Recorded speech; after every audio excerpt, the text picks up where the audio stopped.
नाज़रीन, कराची की बंदरगाह पर एक ऐसा केस सामने आया है जिसने सबको चौंका कर रख दिया है।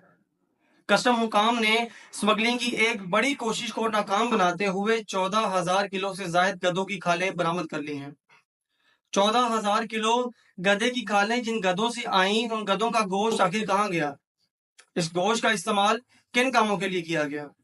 जी हाँ, 14,000 किलो वजनी गधे की खालें, जिन्हें कानूनी दस्तावेजात में चमड़े की मसनूआत जाहिर किया गया था। नाजरीन, ये खालें एक बहरी जहाज के जरिए चीन भिजवाई जा रही थी और इन की मजमूई जो लागत है वो तकरीबन 8 करोड़ पाकिस्तानी रुपए से भी जायद बताई जा रही है। मौजूदा तफसीलात के मुताबिक ये वाकया कराची के साउथ एशिया पाकिस्तान टर्मिनल पर पेश आया, जहां पर कंटेनर्स को ग्रीन चैनल से क्लियर करवा लिया गया, लेकिन कस्टम का जो रिस्क मैनेजमेंट प्रोफाइलिंग सिस्टम है वो पहले से ही इस शिपमेंट को मशकूक करार दे चुका था और जब इसे रोका गया और तफसीली तौर पर मुकम्मल तौर पर इस कंटेनर की तलाशी ली गई तो हुकाम के होश उड़ गए।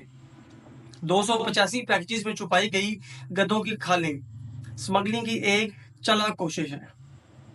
अब आप में से अक्सर लोगों के जहन में ये सवाल पैदा होगा कि गधे की खालों को चीन भेजने के पीछे आखिर क्या मकसद हो सकता है।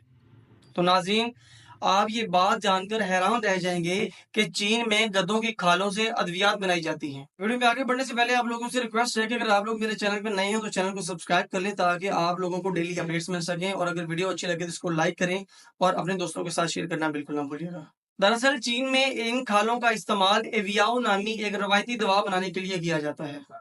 ये दवा खून की कमी, कमजोरी और खवातीन की सेहत के मसाइल के लिए इस्तेमाल होती है और वहां इसे कीमती तरीन दवा समझा जाता है।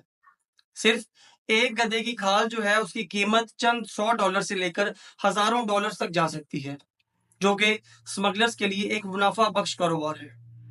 और पाकिस्तान इन गधों की खालों को एक्सपोर्ट करने के लिए बहुत बड़ी मार्केट है, क्योंकि पाकिस्तान दुनिया में गधों की आबादी के लिहाज से तीसरे नंबर पर है।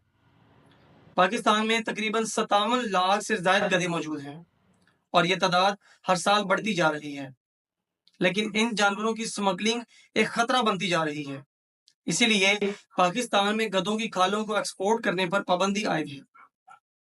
नाज़रीन, ये मामला सिर्फ यहीं तक नहीं है, बल्कि ये हमारे लिए एक लम्हा फिक्रिया है कि 14,000 किलो गधे की खालें जिन गधों से आई, उन गधों का गोश्त कहाँ गया?